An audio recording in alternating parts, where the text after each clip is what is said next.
Good morning friends.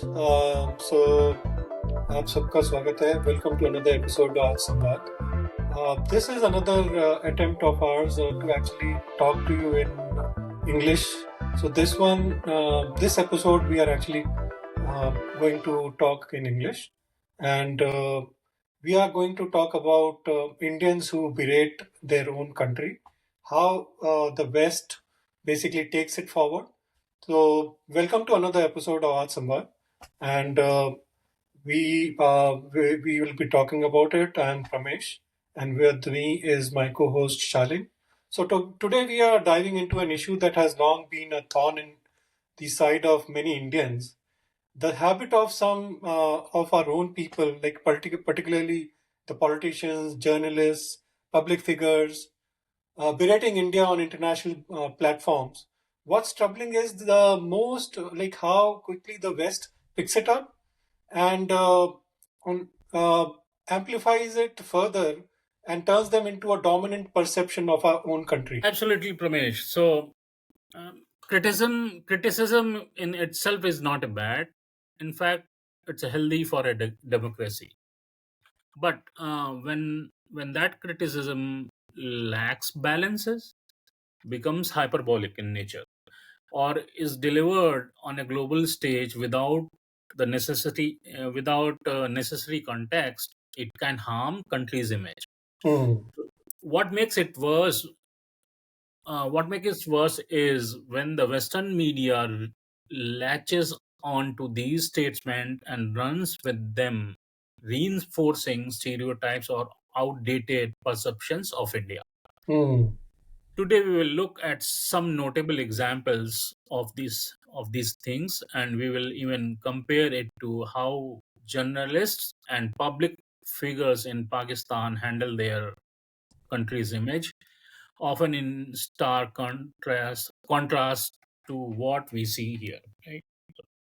So, Shalin, let's start by talking about some of the public figures who have repeatedly criticized India in a way that Western media loves to amplify. So Mhm. one of the most well-known examples is Mr. Shashi Tharoor. Now we all know like he's a seasoned diplomat, a sharp intellect, and excellent orator. Like there's no doubt about it. But Right. if we closely examine some of his speeches at international forums, like his famous speech at the Oxford Union, it's clear that he's talking about the colonial harm done to India.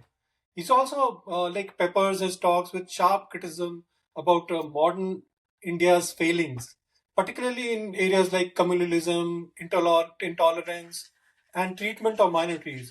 So one way, like he is very good, like when he talks about colonial past, he talks about India.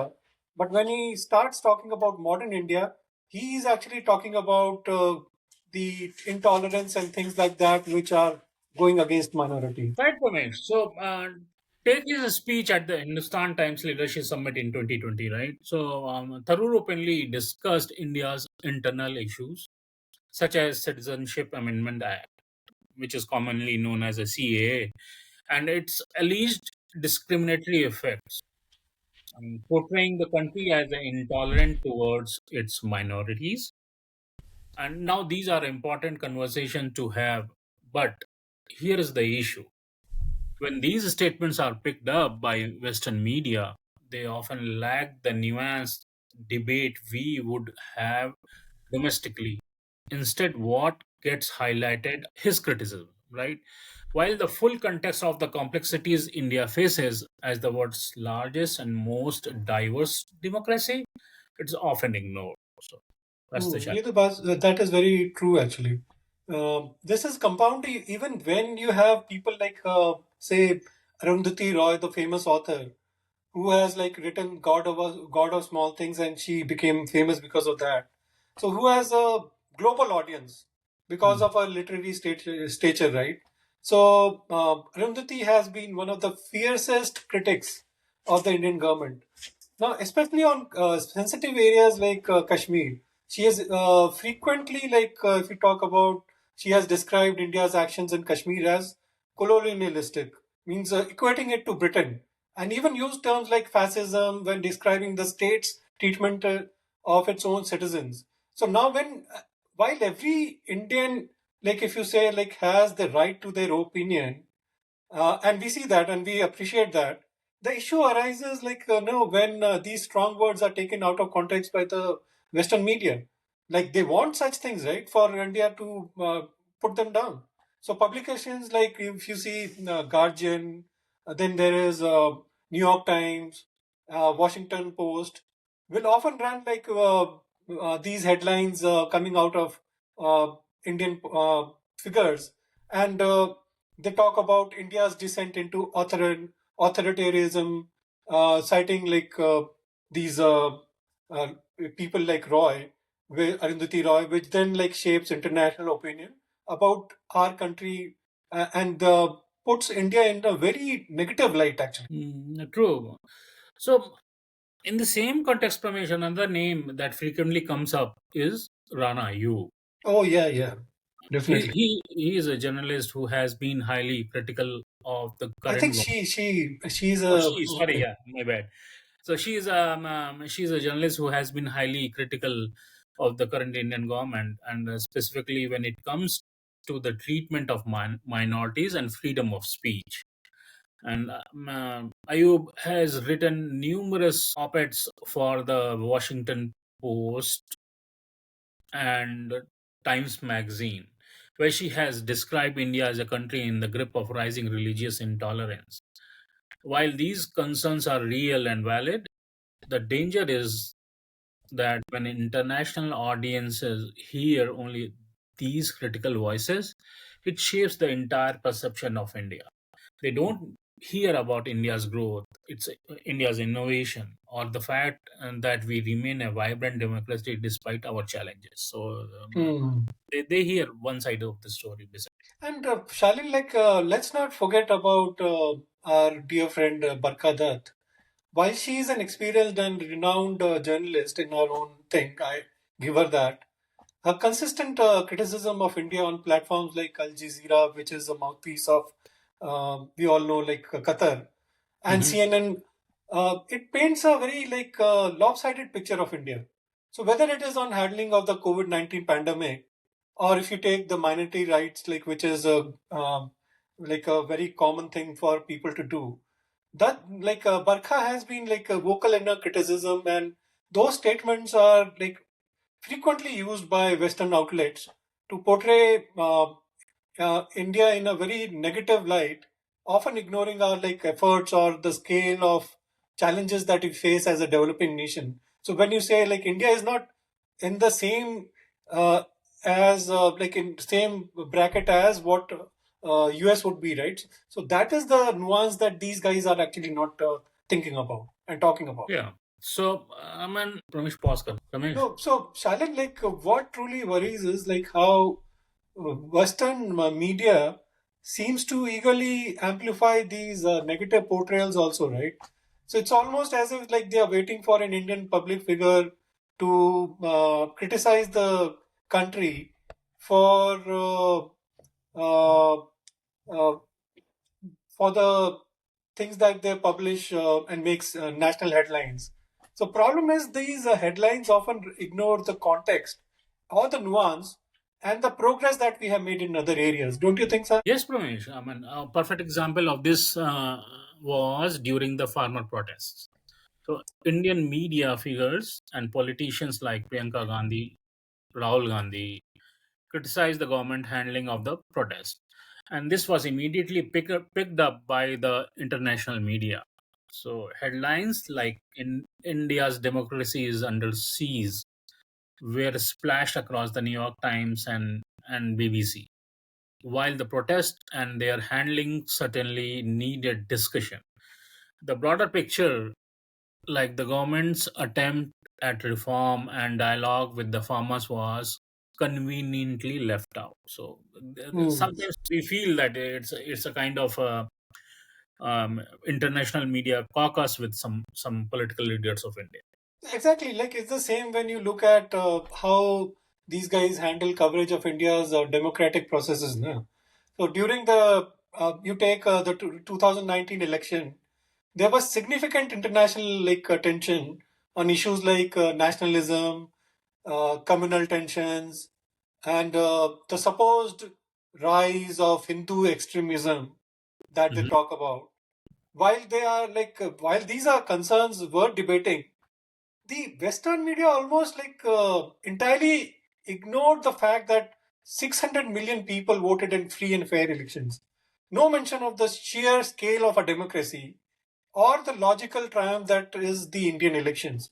Only the negative aspects are highlighted. Maybe somewhere like they talked about the like these elections, but it's the negative aspects which actually come out of it. So now, Pramesh, this is where things are getting interesting, right? So if you compare this to Pakistan, let's compare now.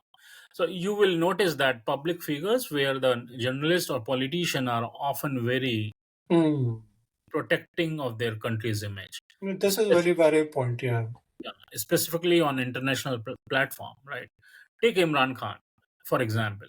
When he was prime minister, he would frequently appear on Western news channel like CNN or BBC to defend Pakistan policies, especially around sensitive issues like terrorism or the country's relationship with the India. Hmm. About That's right. Like even when Pakistan was facing criticism for its links to terrorist organizations, the Mhm. Imran Khan and his diplomats would go on record to praise their country, like their sacrifices, the sacrifices they have made in the war of terror, rather than admit any their actual fault, which is because of that. So this defensive approach ensures that Pakistan remains largely like controlled by its own leaders, right? Whereas India, if we see, we have prominent figures who openly criticize their country on global stage and make it easier for the West to shape a negative image of India. So everyone does that. Yeah, and see another example. I mean, in the context of Pakistan, right? There is a Pakistani journalist called Moeed Pirzada. I heard He, of him. Yeah. yeah, he has a significant international following, and Hmm. while he acknowledges Pakistan challenges, he never openly criticizes the state in a way that would allow international media to tarnish its image.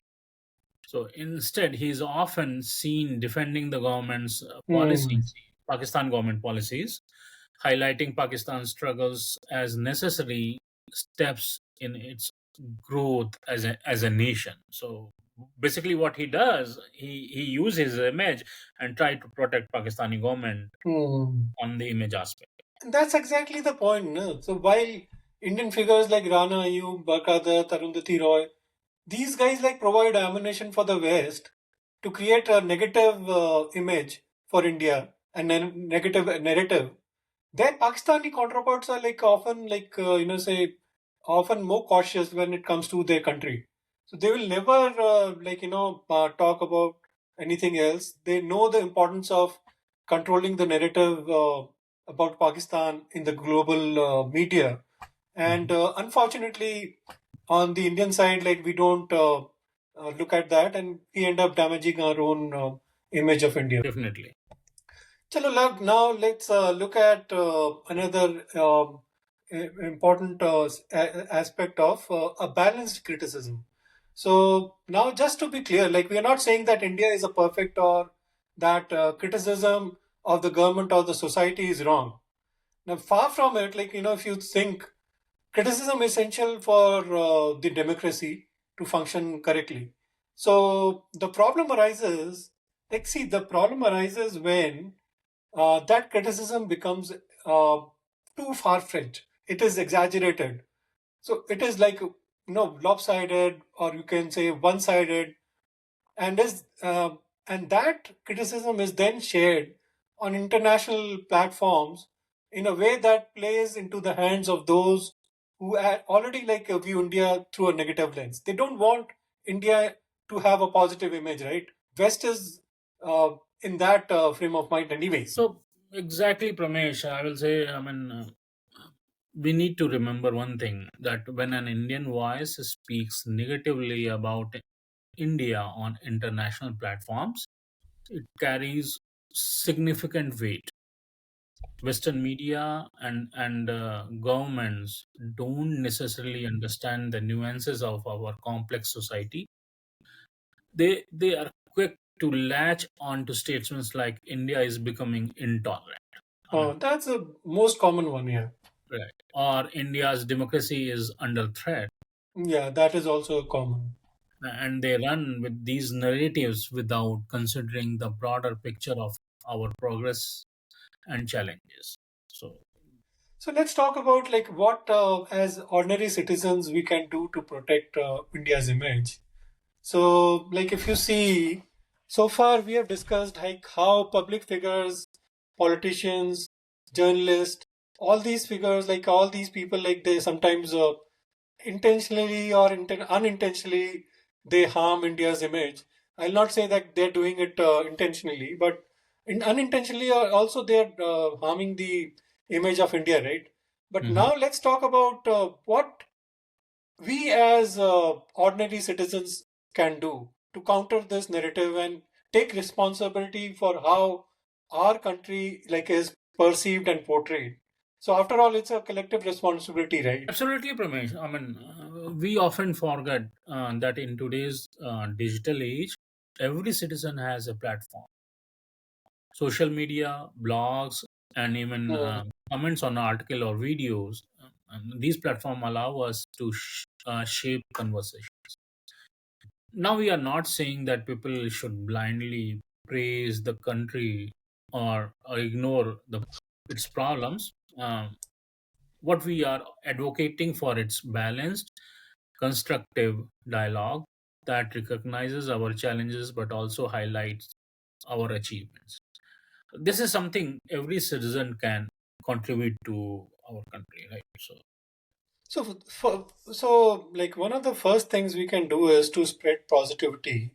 So where it's due, right? So for instance, like when India achieves something remarkable, whether it's like the scientific breakthroughs like the Chandrayaan mission that we had, mhm. or advancements in technology, or our robust handling of crises like COVID-19, make sure like these achievements are talked about in the international forums. Like, uh, so we have to share and reflect that progress India is making. So we have to be more vocal as citizens of India. Exactly. I mean, how many of us have shared or liked a post about India's challenges, like corruption or political scandals? No one. I don't think many have. So, while these are important to address, it is equally important to highlight the positive developments that are happening in our country. Start sharing news about India's startups, the young innovators who are making global headlines, or how India is becoming a leader in renewable energy. Be the voice that balance criticism with hope and pride. That is what we Yeah. need to do as a citizen of India. And another way like citizens can contribute is by correcting misconceptions, right? So, how many times have we seen international media or even individuals online paint a negative or incomplete picture of India? So, as responsible citizens, when we see something spreading misinformation or exaggerating India's issues, we can politely like correct them, right? So, we have to engage in discussions with them and make sure like we have facts and figures, but also like we need to be respectful, definitely. So be respectful, but have your facts and figures and counter that argument. So don't engage in heated and hate-filled arguments, but instead of that, like offer context and balance to your voice. Because when you start screaming, then people stop listening to you. So be calm and be engaged in the discussions. Definitely, and I see this all the time, Ramesh, on social media specifically, right? Where misinformed tweet, one person's misinformed tweet or post goes viral, Hmm. leading to widespread negativity. In these That is true. situations, yeah, That happens a lot. yeah, even misinformed statement. I will quote one name recently happened. Mr. Rahul Gandhi. He visited United States.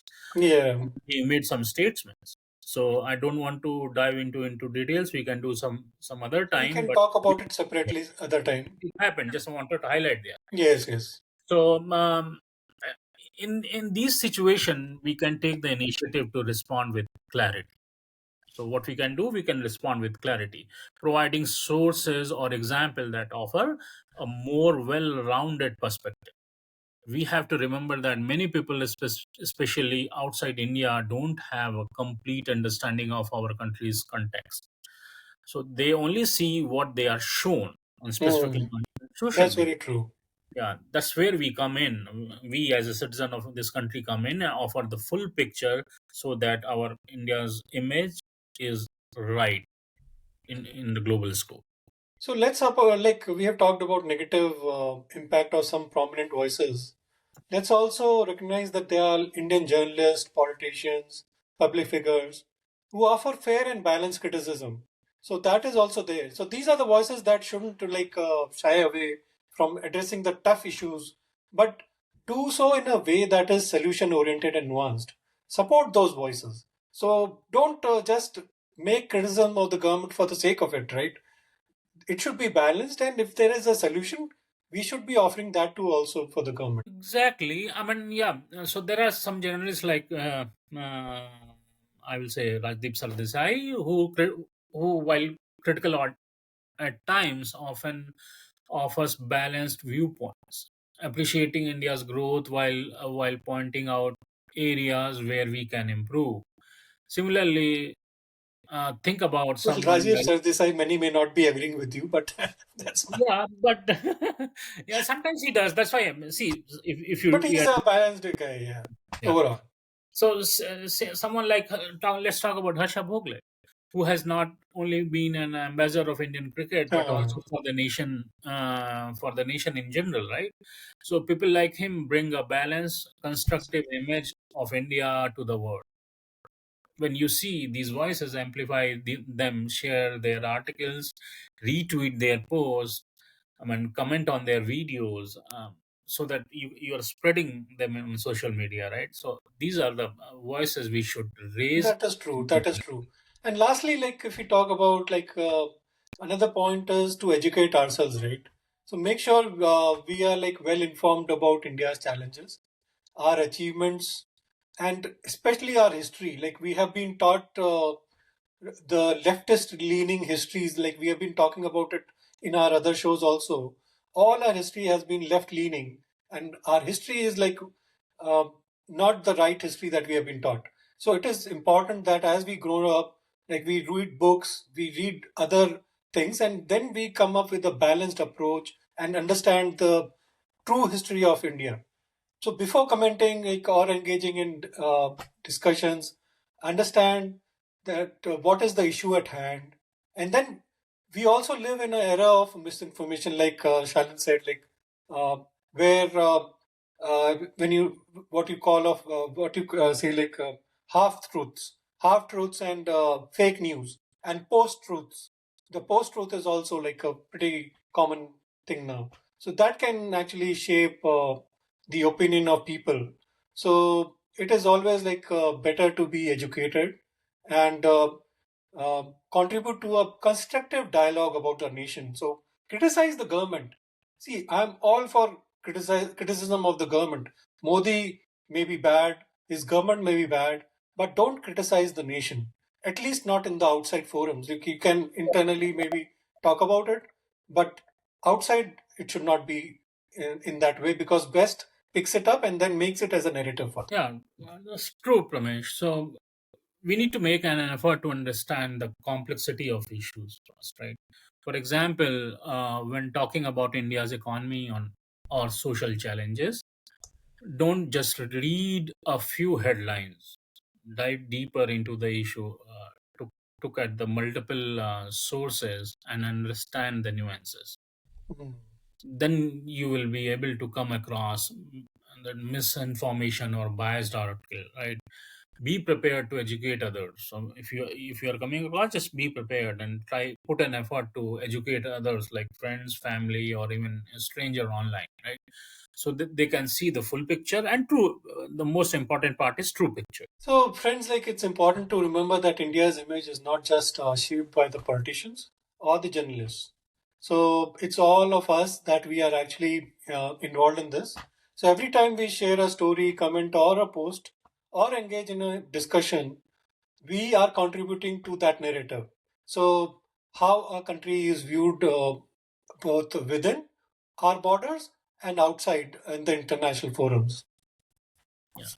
So let's take this responsibility seriously. I mean, let's engage in meaningful conversations, highlight our country's achievements, and balance criticism with positive. India Hmm. has its share of problems, but it also has immense potential, Yeah, no doubt about it. Yeah. and it's up to us, we the citizens, right, to ensure that the world see both sides. So the idea is we need to ensure that true picture is being portrayed. So, friends, like to sum up, uh, as Indians, we have a responsibility to criticize a country constructively and contextually. So, context of the criticism is very important. So, let's have those important discussions about democracy, tolerance, and human rights. But let's also have make sure that that they are done in a way that reflects the full complexity of the issue. Just let not don't talk about the small thing, talk about the big picture. So when we fail to do that, we allow others to actually shape the narrative about our country, and that can have the serious repercussions of how India is viewed globally. Very well said, Diplomation. It's all about balance. Criticism and patriotism can coexist. We need to Hmm. understand, but let's make sure that our voices are not inadvertently harming our own nation on global stage. Hmm. So this is very So important. that I think that is pretty much what we had for today. So thank you for joining us today on Aaj Samvad. So till next time, stay connected to the truth and keep interacting and having a samvad. And we'll see you next time with another important topic to bring in your context. So thank you everyone and keep smiling. Thank you.